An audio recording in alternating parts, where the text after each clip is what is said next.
The last video, we added a battery to our what if usage scenario comparisons. In this video, we're going to look at making better use of it, sweating the asset, as they say.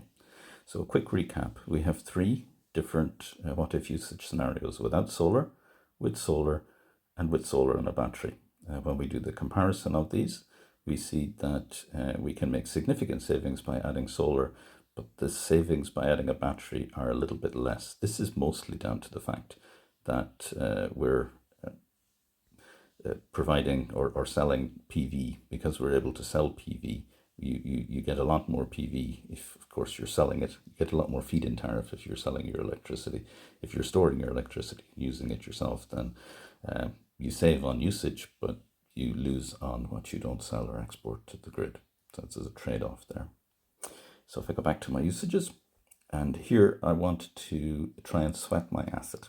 So in order to do this, I'm going to copy my solar PV battery plan, my what if usage scenario, and then I'm going to edit it. I'm going to change its name and give it, we're going to do purchase shifting here. PS, purchase shifting. So I'm going to buy electricity at a low rate of electricity and then utilize it later when I have actual load. So if I save that off and remove the keyboard, then I can go into my battery. And in the previous example, I was unable to schedule. So in this case, I'm able to schedule battery charging. Usual rules apply. I need to edit. And once I'm in edit mode, then I can add a battery charge schedule. I get to specify which inverter. An inverter can only have one battery defined. So, and we only have one battery, or one inverter and one battery, so all is good. It's nice and simple. If you had more inverters, then you would have the option to specify which inverter you wanted to do the load shifting with. This default schedule that it provides is basically charging your battery from 2 in the morning to 6 in the morning, and it's going to stop charging at 80%. You can add more charge schedules, so I could go from 21 to 23 and charge to 90%, but I don't want to do that, so I'll delete it again. So this simple charge schedule, and this range should be related to your cheapest rate of electricity, of course, because you're trying to load shift at a time when, or purchase shift at a time when electricity is cheap. I do just try to distinguish between load shifting and purchase shifting. Purchase shifting is when you're buying electricity and storing it in a battery, and load shifting is where you're trying to run appliances at a cheap time. For me, there's a subtle difference, and the savings are a little bit different as well. So I can save this off. It's very simple. Oh, I can add more if I want to at different days of the week. So I should show you that. This schedule applies 7 days a week and every month of the year. And I can change that. I can add also a new purchase shift. And again, it gives me the default, but I don't want to do that. So I will actually delete this purchase shift. So I'll stick with just the one purchase shift from 2 to 6 in the morning. I can hide that and keep it nice and tidy and save it off. Once I have this saved, I can go back and I can see now that I have a timer here indicating that my battery is defined and I have a schedule defined. Now again, missing up here is my solar panel. So before the simulation, down here, the progress bar appears.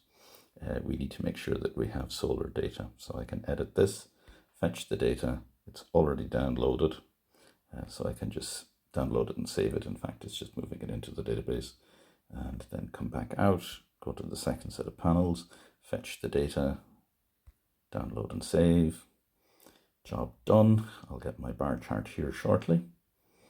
There's my bar chart, so I can save this and come out, and my simulation starts to happen. It doesn't take long, and in this case I can see, straight away, that's a little bit cheaper. So now if I go to my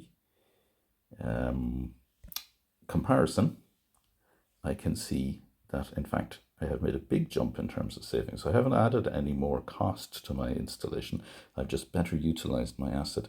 So again, I've had almost a 50% reduction from 920 on this plan to 440. In fact, that's actually more than 50% saving. So that's a good saving for this size of the battery. It's a question for you as to whether or not it's worth it. But it's good to know and be able to play with the figures.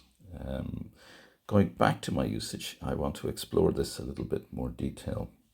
In this case, I have now, because I've got a state of charge, you can actually see that I'm charging the battery in the middle of the night. If I move on a day, less not so good solar day the previous day, so I've had to charge the battery more at night.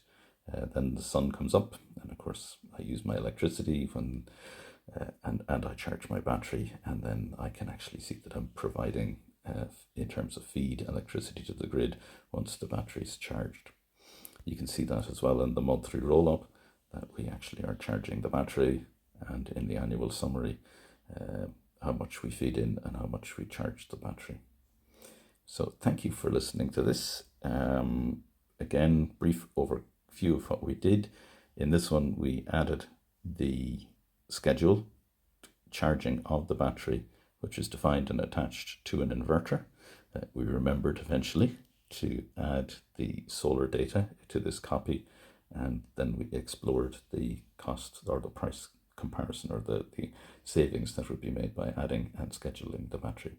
Thank you for listening. Bye.